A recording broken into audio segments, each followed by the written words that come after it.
Hello class, good morning. Hindi में हम पाठ 13 वर्षा जल संचयन का अध्ययन कर रहे हैं। हम सभी जानते हैं जल की एक एक बूंद अनमोल है, बहुत कीमती है और जल का जो महत्व है वो हम सब बहुत अच्छे से जानते हैं। और इसका अंदाज़ा हमें सबसे ज़्यादा उस समय लगता है जब हम बहुत प्यासे होते हैं, हमारा गला सूखता जा रहा हो और हमें पानी की एक बूंद ना मिले।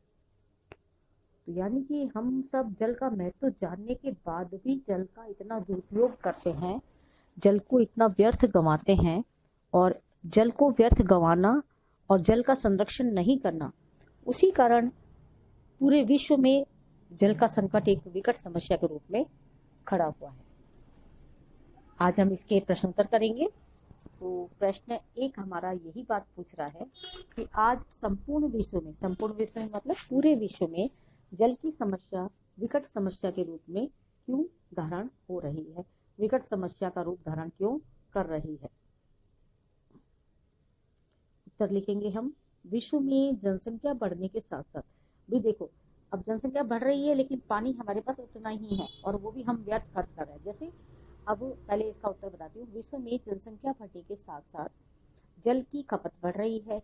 हम सभी जानते हैं समस्त प्राणी जगत और वनस्पति जगत की समस्त जीवन क्रियाओं का मूल आधार पानी ही होता है।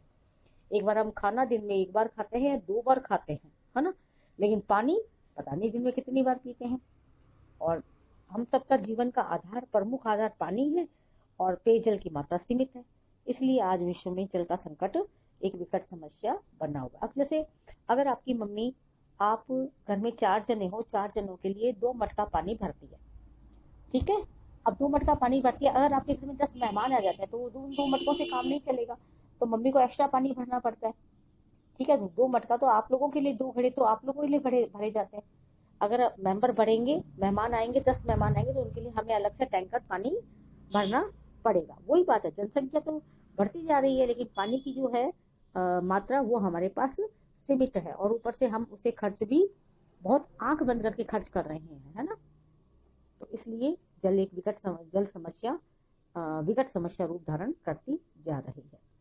वर्षा जल संचयन से आप क्या समझते हैं, इससे क्या लाभ है। वर्षा जल संचयन होता है बरसात के पानी को इकट्ठा करना। उसके लिए मैंने आपको रेन वाटर हार्वेस्टिंग का प्रोसेस बताया था। तो वर्षा जल संचयन एक साधारण और किफायती तरीका है जिसमें छत एवं आंगन में गिरने वाले बरसाती पानी को पाइपों के माध्यम से दिशा देकर जमीन के नीचे अथवा टंकियों में जमा कर लिया जाता है।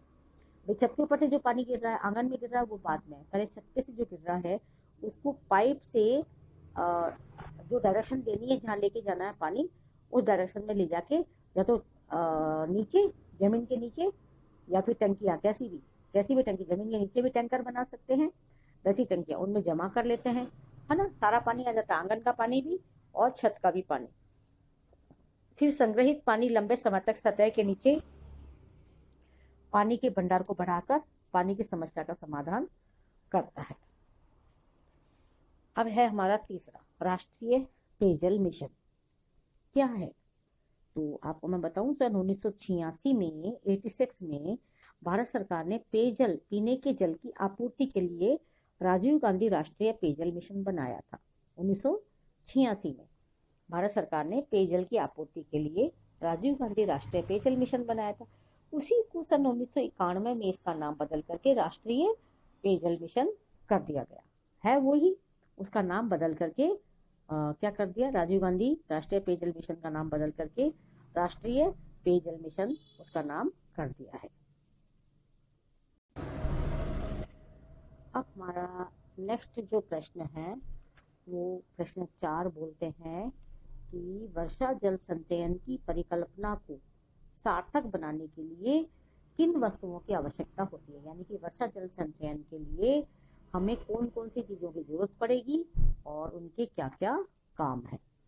तो रेन वाटर हार्वेस्टिंग की परिकल्पना को सार्थक बनाने के लिए, यानी कि उस रेन वाटर हार्वेस्टिंग को काम में लेने के लिए, रेन वाटर हार्वेस्टिंग परिकल्पना को मूर्त रूप देने के लिए रूफ वॉशर्स होते हैं, रेन बैरल्स होते हैं, इन चीज़ों की जरूरत होती है। एक तो रूफ वॉशर्स की और रेन बैरल्स की आवश्यकता होती है।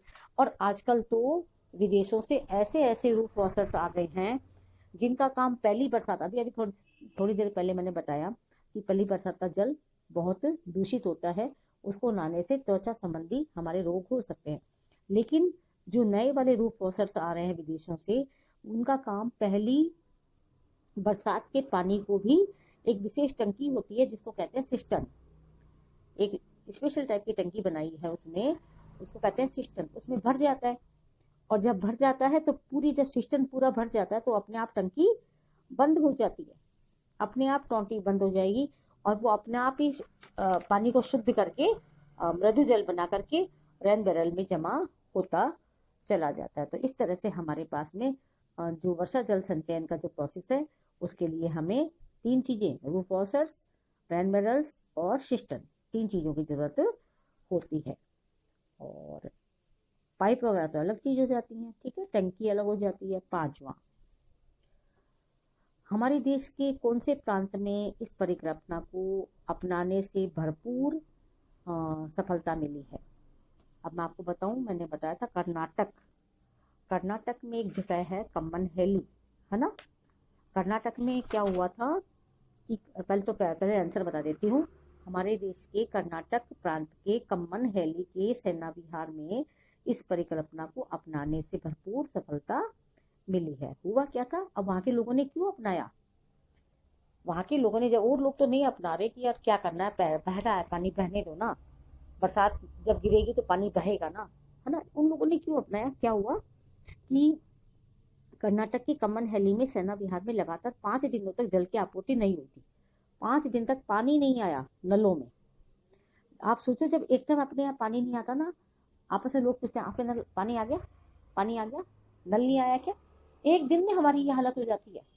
लाइट एक बार फिर भी 5-6 घंटे चली जाए कोई दिक्कत नहीं होती, फिर भी माना दिक्कत होती है, लेकिन पानी नहीं आता तो सबको परेशानी, पानी आया ऐसे करने लग जाते हैं। तो वहां 5 दिन तक जल की आपूर्ति नहीं हुई। और जब 5 दिन तक जल की आपूर्ति नहीं हुई तो वहां के निवासियों ने क्या किया, वर्षा के जल को एकत्रित करके अपना काम चलाने का संकल्प लिया कि बरसात जब आएगी तो हम उस पानी से इकट्ठा करेंगे और उस पानी से ही अपना काम चलाएंगे।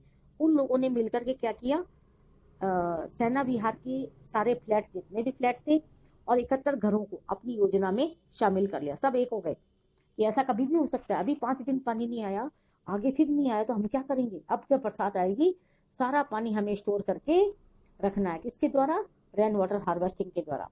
और सबने मिलकर के संकल्प ही नहीं लिया, सबने मिलकर के पूरा का पूरा इस चीज को अपनाया और आज उनके वहां पानी की कोई दिक्कत नहीं आती है। हमारा लास्ट प्रश्न आपके लिए, लेखक ने आपके लिए पूछा कि आप एक विद्यार्थी हो, है ना, आप छोटे से हो, छोटे बच्चे हो, आप एक विद्यार्थी हो, तो आप किस तरह से जल का संचय करेंगे? आप किस तरह से जल को इकट्ठा करेंगे? बेटा जरूरी नहीं हम जल का संचय करें, हम अगर जल बर्बाद हो रहा है उसको भी हमने कहीं पे देखा, आपने कहीं पे देखा कि नल खुला पड़ा है, पानी टपक रहा है, आपने उसको बंद कर दिया तो वो जल संचय है। आप वाटर टैंक पे गए हैंड वॉश करने के लिए, पानी पीने के लिए, आपने देखा छोटे बच्चे ने आधा नल बंद किया, आधा नल खुला है, आपने उसको बंद कर दिया तो आपने जल का संचय किया है। आप कहीं पर भी गए, लोगों को जल के बारे में जागरूक किया आपने, तो आपने जल का संचय किया है ना। तो ये सच है कि जल ही जीवन है, अतः हमें पानी की बर्बादी पर रोक लगाना होगा। हम एक विद्यार्थी के रूप में अपने घर से लेकर विद्यालय तक, बल्कि पूरे समाज में जहां कहीं भी जल की बर्बादी होगी वहां लोगों को जागरूक करके जल का संचय कर सकते हैं, जल बच जाएगा।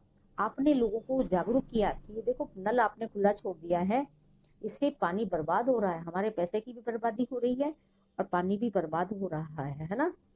तो ऐसे करके लोगों को हम समझा सकते हैं, लोगों को जागरूक करके जल का संचय कर सकते हैं, क्योंकि पानी का दुरुपयोग रोकना भी जल का संचय करने के समान है ना। अगर हमने पानी का दुरुपयोग रोक दिया तो अपने आप ही जल की बचत हो जाएगी। जहां कहीं भी हम लोगों को देखेंगे कि ये काम गलत हो रहा है, वहीं पर हम लोगों को उस चीज के लिए जागरूक करेंगे। वो उनके सामने, मतलब उन्हें जब समझाएंगे तो उन्हें समझ में आएगा कि इस तरह से पानी बर्बाद नहीं करना है। और जल के महत्व को हम सभी समझते सभी हैं, लेकिन उसको हम थोड़ा सा अपने जीवन में अपनाने में, उन अच्छी आदतों को अपनाने के लिए थोड़ा हमें बहुत मुश्किल होता है अच्छी आदतों को अपनाना। तो बेटा हमें तो कम से कम आप और हमें सबको मिलकर जल के महत्व को समझना है और जल की एक एक बूंद को बचा करके रखना है। क्वेश्चन आंसर कॉपी में कर लीजिएगा, अच्छे से कर लीजिएगा और जल की बचत करिएगा। जल को व्यर्थ बिल्कुल नहीं गंवाना है, ठीक है। जल को बिल्कुल व्यर्थ नहीं गंवाना है। जितना आपको हाथ धोने को चाहिए, जितना आपको नहाने को चाहिए, जल को बचाना है, जल का संरक्षण करना है। Thank you.